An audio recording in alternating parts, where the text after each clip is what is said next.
मछली जल की रानी है, जीवन उसका पानी है। गाइस, ये लाइनें आप लोगों ने बचपन में जरूर सुनी होंगी और उसको सुन के ये अंदाजा लगा लिया होगा कि मछली बिना पानी के नहीं रह सकती। लेकिन एक मछली ऐसी है जो कि इन लाइनों को गलत साबित करती है। जी हाँ गाइस, आप ठीक सुन रहे हैं। एक मछली ऐसी है जो कि बिना पानी के ना सिर्फ जिंदा रह सकती है, वो जमीन पे चल भी सकती है और पहाड़ों पे चढ़ भी सकती है। ओह माय गॉड, उस मछली का नाम है क्लाइंबिंग गौरामी, जिसको हम लोग क्लाइंबिंग पर्च के नाम से भी जानते हैं। गाइस, ये मछली जमीन पे चल सकती है, बिना पानी के जिंदा रह सकती है और उसके पीछे का रीजन है इसके गिल्स इस तरह से डेवलप्ड हुए हैं कि ये बाहर ह्यूमन के जैसे सांस ले सकती है, ऑक्सीजन को इनहेल कर सकती है ना ये अमेजिंग फैक्ट। ये फैक्ट जान के आपको कैसा लगा, चैट सेक्शन में लिखना मत भूलिएगा। गाइस, ये जो आलू चिप्स आप लोग खाते हैं उसके पैकेट्स को देख के आपको ये अक्सर लगता होगा कि कंपनी वाले पैकेट्स में सिर्फ हवा भर के बेच रहे हैं, इसमें चिप्स तो नाम मात्र के होते हैं और ये हमें ठग रहे हैं। लेकिन जिस हवा के बारे में आप लोग कंप्लेन करते हैं ना, वो नॉर्मल हवा नहीं होती, उसमें नाइट्रोजन भरी जाती है। और एक्चुअली वो नाइट्रोजन ही है जिसकी वजह से पैकेट का चिप्स इतना क्रिस्पी रह जाता है, यानी कि नाइट्रोजन चिप्स को प्रिजर्व करती है। इसके अलावा नाइट्रोजन एक और काम करती है, जब चिप्स को ट्रांसपोर्ट किया जाता है तब ये चिप्स आपस में टकरा टकरा के चूर चूर ना हो जाए, इसको बचाने के लिए नाइट्रोजन एक कुशन की तरह काम करती है। अब आप जान गए होंगे कि इस हवा के पीछे का राज क्या है। ये चिप्स के पैकेट्स के अंदर की हवा का फैक्ट जान के आपको कैसा लगा, चैट सेक्शन में लिखना मत भूलिएगा। गाइस, एक बहुत ही इंटरेस्टिंग साइंटिफिक फैक्ट बताता हूं। स्टडी से पता लगा है कि जब एक बच्चा मां की कोख में होता है तो शुरू के 5 से 7 हफ्तों तक वो एक फीमेल यानी एक लड़की ही होता है। यानी कि इस दुनिया में जितने भी इंसान थे वो एक पॉइंट ऑफ टाइम पे फीमेल ही थे। 5 से 7 हफ्तों के बाद उनमें ऑर्गन्स डेवलप होने शुरू होते हैं। गाइस, ये साइंटिफिक फैक्ट जान के आपको कैसा लगा, चैट सेक्शन में लिखना मत भूलिएगा।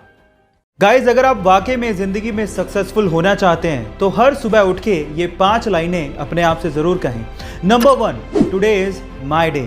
Number 2, I am the best. Number 3, I can do it. Number 4, God is always with me. And number 5, I am the champion. Guys, attitude बदलने से इंसान की जिंदगी अक्सर बदल जाया करती है। सो इसीलिए अपने दिन की शुरुआत इन 5 लाइनों से ही करें। मिलते हैं अगली वीडियो में। Till then, thank you so much. Guys, आज तक आप लोगों ने छोटे या फिर इतने बड़े साइज के ही चूहे देखे होंगे, लेकिन आज मैं जिस प्रजाति के चूहों के बारे में आपको बताने वाला हूं, उनके साइज को सुन के और उन्हें देख के आप लोग हैरान रह जाएंगे। जी हाँ गाइस, साउथ अमेरिका के ब्राजील में चूहों की एक प्रजाति पाई जाती है जिसका नाम है कैपिबैरा। और इस प्रजाति के चूहे लगभग 1 से 1.5 मीटर लंबे होते हैं। जी आप ठीक सुन रहे हैं, 1 से 1.5 मीटर लंबे। और उनका वजन लगभग 60 से 65 केजी होता है, एक सामान्य इंसान के ऑलमोस्ट बराबर। अगर आपके सामने वो चूहा आ जाए तो आप लोग क्या करेंगे, चैट सेक्शन में लिखना मत भूलिएगा। जब प्लेन क्रैश करने वाला हो तो क्यों ना सभी यात्रियों को अपना अपना पैराशूट दे दिया जाए ताकि वो अपनी जान बचा सके। फिर एयरलाइंस वाले ऐसा क्यों नहीं करते? उसके पीछे के 3 कारण हैं। पहला कारण, पैराशूट बहुत ज़्यादा भारी होते हैं जिससे ईंधन की खपत बढ़ जाएगी। और दूसरा, पैराशूट बहुत ज़्यादा महंगे भी आते हैं। दूसरा, पैराशूट को चलाने के लिए इनिशियल ट्रेनिंग की ज़रूरत होती है जो कि ज़रूरी नहीं कि हर यात्री के पास हो। और तीसरा, पैराशूट पहले मैं खोलूंगा मैं कूदूंगा, पहले मैं खोलूंगा मैं कूदूंगा, इस चक्कर में कोई कूद तो नहीं पाएगा लेकिन प्लेन में भसड़ ज़रूर मच जाएगी। सो इन 3 कारणों की वजह से पैराशूट एयरलाइंस प्रोवाइड नहीं करती हैं। ये इंटरेस्टिंग फैक्ट जान के आपको कैसा लगा, चैट सेक्शन में लिखना मत भूलिएगा। गाइज, ये तो आप जानते ही हैं कि आजकल की पुलिस बहुत ज़्यादा हाईटेक हो चुकी है। वो पुराने ज़माने आजकल नहीं रहे जब किसी गब्बर को पकड़ने के लिए पुलिस को घोड़ों पे बैठ के जाना पड़ता था। आज पुलिस के पास बड़ी बड़ी हाईटेक गाड़ियां हैं, लेकिन आज के समय में भी पुलिस ब्राजील में आपको भैंस पे जाते हुए दिख जाएगी। जी आप ठीक सुन रहे हैं, उनका साधन एक भैंस है। कितनी अजीब लगती होगी ना, लेकिन उसके पीछे का भी एक रीजन है। जब वहां की पुलिस को अमेज़न के जंगलों में जाना होता है तो भैंस से अच्छा कोई साधन ही नहीं है, क्योंकि भैंस इतनी आसानी से फिसलती नहीं है। हालांकि थोड़ा ऑकवर्ड है लेकिन यही सबसे अप्रोप्रिएट है। ये फैक्ट जान के आपको कैसा लगा, चैट सेक्शन में लिखना मत भूलिएगा। गाइस, आप लोगों ने एलॉन मस्क का नाम तो सुना होगा। सदी के सबसे रेवोल्यूशनरी पर्सन्स में से एक उन्हें माना जाता है। उनके बारे में एक इंटरेस्टिंग फैक्ट बताता हूँ। एलोन मस्क के बच्चे जिस स्कूल में पढ़ते थे उस स्कूल का रटिफिकेशन सिस्टम एलोन मस्क को बिल्कुल पसंद नहीं था।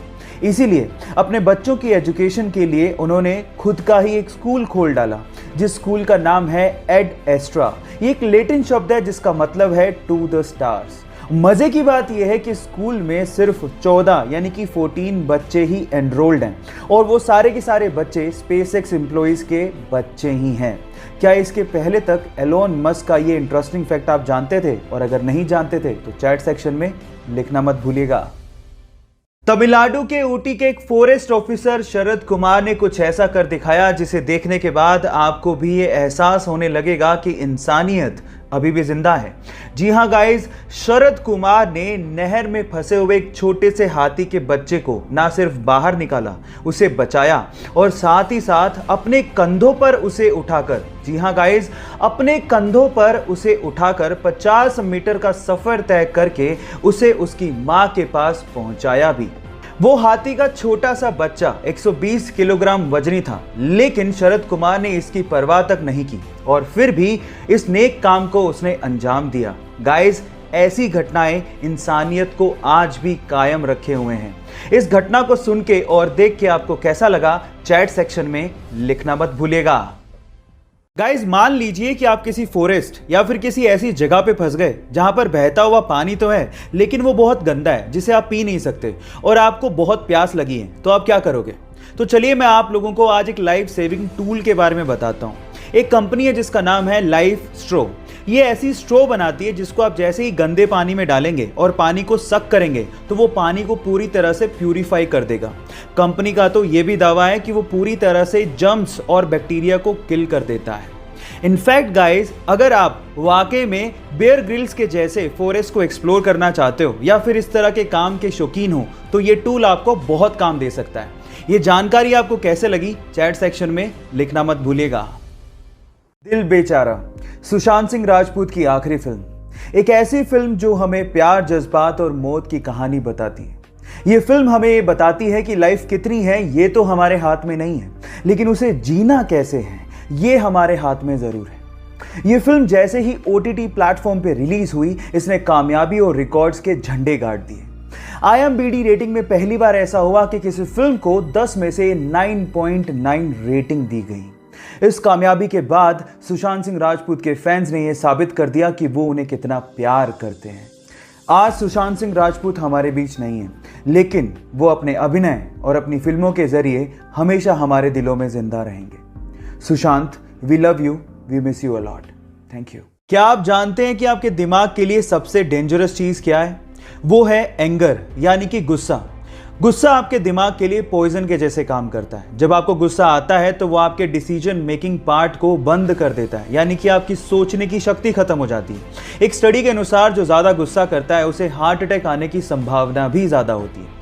अब इसको कंट्रोल करने के लिए क्या करें, मैं आपको बताता हूं। उसके लिए आप 1 to 10 काउंटिंग रूल को फॉलो कर सकते हैं। जब आपको गुस्सा आए तो आप मन में 1 से लेकर 10 तक की गिनती काउंट करें। आप देखिएगा कि 10 तक गिनते गिनते आपका एंगर यानी कि गुस्सा कम हो जाएगा और उसके बाद आप दिमाग से काम ले पाओगे। इसके बारे में आपका क्या ख्याल है, चैट सेक्शन में लिखना मत भूलिएगा।